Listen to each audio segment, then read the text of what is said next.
This particular event, South Asia MQ-9, looking at another MQ-9, and what's highlighted there in that red circle is an object that flies through the screen. Unlike the previous one, this one actually shows some really interesting things that everyone thought was truly anomalous to start with. First of all, it's a high-speed object that's flying in the field of regard of two MQ-9s. Second, it appears to have this trail behind it, all right, which at first blush you would think that looks like a propulsion trail. In reality, if you want to play the first slide, we'll show you what that looks like in real time, our first video. So we're looking at that. There it goes. Why don't you play it again and then pause it halfway through? Right there.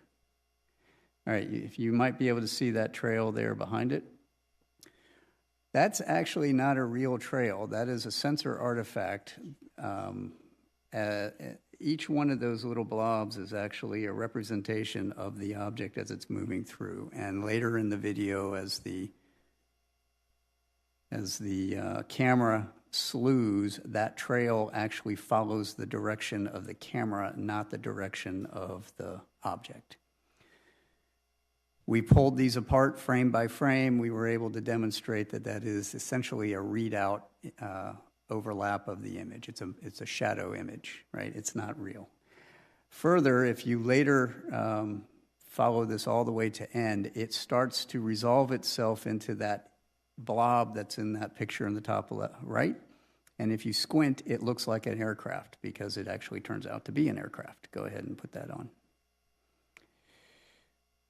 So you'll see the tail sort of pop out there. And so what you're looking at is, this is in the infrared, this is the heat signature off of the engines of a commuter aircraft that happened to be flying in the vicinity of where those two MQ-9s were at. Why am I showing you this? So the first one that I showed you, we don't have resolved yet, right? That is an unresolved case we are still studying. This one we can resolve.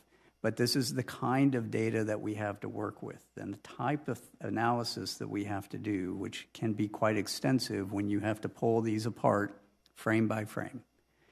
Further, we're now matching all of this with the models of all of those imaging sensors so that I can say, I can recreate this. I can actually show how the sensor is going to respond. All of these sensors don't necessarily respond the way you think they do, especially out in the world and in the field.